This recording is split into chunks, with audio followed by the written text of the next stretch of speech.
महाकवि कालिदास द्वारा रचित महाकाव्य कुमार संभवम के पंचम सर्ग का 30वां श्लोक। इस श्लोक में पार्वती की कठोर तपस्या से आकर्षित होकर भगवान शिव ने उसकी परीक्षा लेने की ठानी और वे ब्रह्मचारी का रूप धारण करके पार्वती के आश्रम में आए।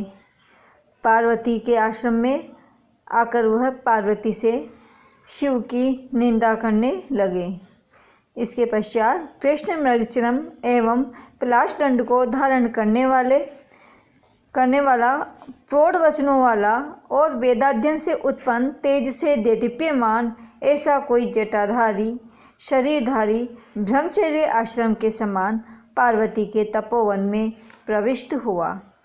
अथाजिन आषाढ़धर अथ इसके बाद अजीन आषाढ़धर अजीन मृगचर्म और आषाढ़ पलाश दंड को धारण करने वाला प्रगल्भ वाग प्रगल्भ वाणी बोलने वाला ज्वलन इव जलता हुआ सा देदीप्यमान ब्रह्ममय तेज से देदीप्यमान ऐसे कश्चित किसी जटिलम उस जटिल तपोवन में शरीरबद्ध शरीरधारी ने प्रथम आश्रमों यथा प्रथम आश्रम के समान प्रथम ब्रह्मचर्य आश्रम के समान कश्चित किसी जटाधारी ने तपोवन में प्रवेश किया। अथ इसके पश्चात अजीन आषाढ़धर काले मृगचर्म एवं पलाश दंड को धारण करने वाला प्रगल्भ वाग गंभीर वाणी बोलने वाला ब्रह्ममय तेज से उत्पन्न ज्वलनीय जलता हुआ सा जटिल जटाधारी तपोवनम पार्वती के तपोवन में शरीरबद्ध शरीरधारी प्रथम आश्रम के सदस्य ब्रह्मचर्य आश्रम के सदस्य कोई जटाधारी ने उस तपोवन में प्रवेश किया।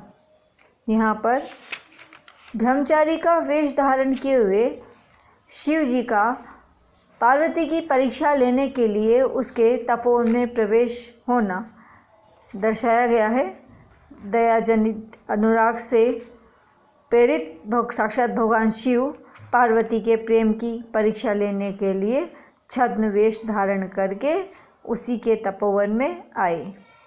अपने आश्रम में ब्रह्मचारी के आने पर पार्वती ने उनका उचित सत्कार किया।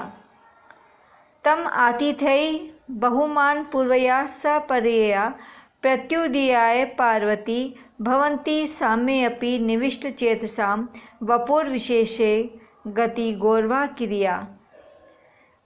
अतिथि पार्वती अतिथि सत्कार में कुशल पार्वती ने बहुमान पूर्वया बहुत अधिक सम्मान पूर्वक सपरेया पूजा इत्यादि के द्वारा प्रत्युदीयाय उस ब्रह्मचारी का स्वागत किया, क्योंकि साम्य अपि समान होने पर निविष्ट चेतसाम स्थिर चित्त वालों की वपुर विशेषे विशिष्ट शरीर वालों के प्रति अतीव गौरवा क्रिया भवन्ति अत्यंत गौरवान्वित क्रिया होती है। ताम अतिथि उस अतिथि सत्कार में निपुण पार्वती ने उस ब्रह्मचारी का सप्रिया अत्यधिक पूजा युक्त होकर बहुमान पूर्वया अत्यधिक सम्मान पूर्वक पूजा से उसका प्रत्युदय स्वागत किया, क्योंकि निविष्ट चेतसाम स्थिर चित्त वालों की वपुर विशेषेषु विशिष्ट शरीर वालों के प्रति अति गौरव क्रिया अत्यधिक गौरवयुक्त कार्य होते हैं या अत्यधिक गौरवयुक्त क्रियाएं होती है। साम्यपि समान भाव होने पर भी निविष्ट चेतसाम स्थिर चित्त वालों की वपुर विशेषेषु विशिष्ट शरीर वालों के प्रति अति गौरव क्रिया अत्यधिक गौरवयुक्त क्रिया होती है। पार्वती को अपने तप का अभिमान नहीं था, अपितु अन्य तपस्वियों के प्रति उसकी पूज्य बुद्धि थी। इसीलिए उसने अपरिचित ब्रह्मचारी का भी स्वागत किया। जो राग द्वेष से शून्य होते हैं वे ही महान लोगों के साथ महानता का व्यवहार करते हैं। राग द्वेष से युक्त लोग तो परिचितों के प्रति ही स्नेहपूर्ण व्यवहार करते हैं, लेकिन जो राग द्वेष से ऊपर उठे हुए होते हैं वे महान लोगों के साथ महानता का व्यवहार करते हैं। पार्वती द्वारा किए गए सत्कार को स्वीकार करके तथा अपनी थकान मिटाकर ब्रह्मचारी ने पार्वती से कहना शुरू किया। इस प्रकार पार्वती द्वारा किए गए विधि पूर्वक किए गए सत्कार को उस ब्रह्मचारी ने स्वीकार किया, क्षण भर के लिए अपनी थकान को दूर किया। फिर उस ब्रह्मचारी ने पार्वती को कोमल विलास रहित कोमल नेत्रों से देखते हुए पूर्व अपर के क्रम को न्याय त्यागते हुए पार्वती से बोलना प्रारंभ किया। विधि प्रयुक्तां परिगृह्य सत्क्रियां परिश्रमं नाम विनीय च क्षणं उमां स पश्यन् ऋजुनेव चक्षुषा प्रचक्रमे वक्तुम् अनुज्झित क्रम। विधि प्रयुक्तां विधि पूर्वक किए गए सत्क्रियां स्वागत सत्कार को परिगृह्य स्वीकार करके परिश्रम नाम विनीय क्षण भर अपनी परिश्रम थकान को विनीय दूर करके उस ब्रह्मचारी ने उमाम से उस पार्वती को पश्यन ऋजुनेव चक्षुषा ऋजुनेव अत्यंत कोमल चक्षुओं से पश्यन देखते हुए वक्तुम कहना प्रचक्र में प्रारंभ किया। अनुज्झित क्रम बिना क्रम को त्यागे बिना क्रम को छोड़े हुए उस ब्रह्मचारी ने पार्वती को वक्तुम कहना प्रचक्र में प्रारंभ किया। विधि पूर्वक किए गए सत्कार को स्वीकार करके और क्षण भर के लिए अपनी परिश्रम को थकान को विनीय दूर करके उस ब्रह्मचारी ने पार्वती को ऋजु नेत्रों से देखते हुए तथा पूर्व अपर के क्रम को न त्यागते हुए वक्तुम प्रचक्र में बोलना प्रारंभ किया। इस प्रकार ब्रह्मचारी बोलता है। ब्रह्मचारी पार्वती से सर्वप्रथम उसका कुशल क्षेम पूछते हुए कहता है कि तुम्हें यहाँ पर हवन के लिए समिधाएं, कुशाएं और जल तो सुलभ हो जाता है, अपि क्रियार्थम सुलभम समित कुशम जलानि अपि स्नान विधि शमानि ते अपि स्वशक्तया तपसि प्रवर्तते शरीर माध्यम खलु धर्म साधनम। यहाँ पर कह रहा है वह ब्रह्मचारी पार्वती से अपि क्या क्रियार्थम यज्ञ इत्यादि क्रियाओं के लिए सुलभ समित कुश सुलभ हो जाते हैं, समिधाएं और कुश समिधाएं और दर्भ घास इत्यादि सुलभ तो हो जाते हैं, आसानी से मिल तो जाते हैं। अथवा जलानी अपि स्नान विधि में और स्नान इत्यादि विधि के लिए स्नान करने योग्य जलानी अपि जल तो सुलभ हो जाता है।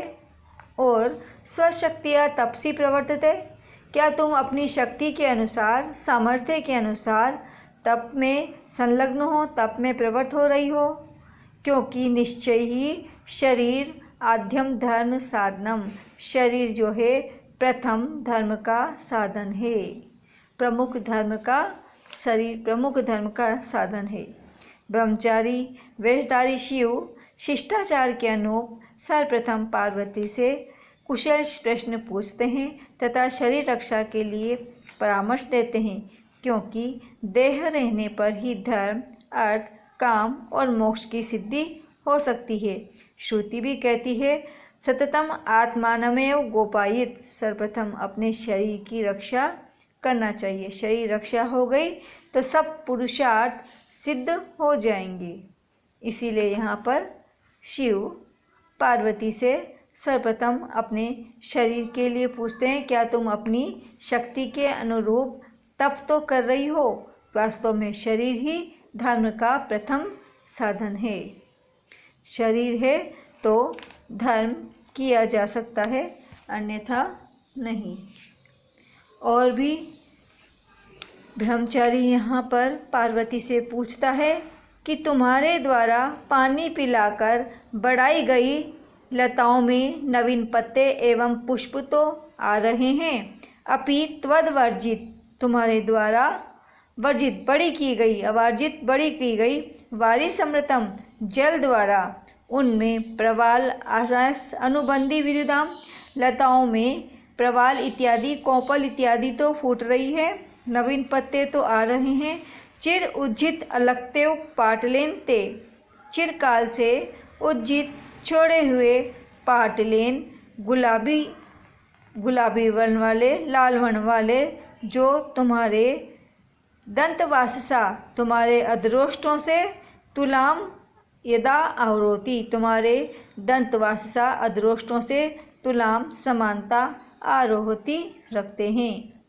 अपि क्या त्वद आवर्जित तुम्हारे द्वारा सींचे गए जल से प्रवाल, इन लताओं में प्रवाल नवीन पल्लव इत्यादि तो उग रहे हैं, जो पल्लव चिरकाल से उज्जित अलग तक लगाना छोड़ने पर भी लाल वर्ण वाले तुम्हारे अधरोष्टों से तुलाम रोहती समानता रखते हैं। शिव पार्वती से कहते हैं, क्या तुम्हारे द्वारा निरंतर जल से सींची गई लताओं में नए नए पत्ते तो दिखाई दे रहे हैं, इन पल्लवों में लालिमा के कारण तुम्हारे अधरोष्टों का सादृश्य दिखाई देता है, क्योंकि तुमने बहुत पहले ही अधरोष्टों में अलग तक लगाना त्याग दिया है, फिर भी स्वाभाविक रूप से तुम्हारे अधरोष्ट लाल हैं।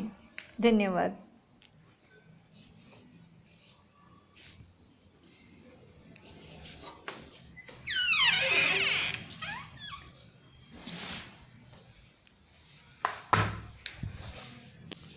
अरे पूछो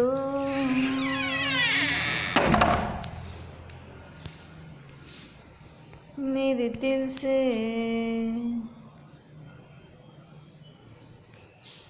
मेरे दिल ने तड़प के आज नाम मेरा पुकारा,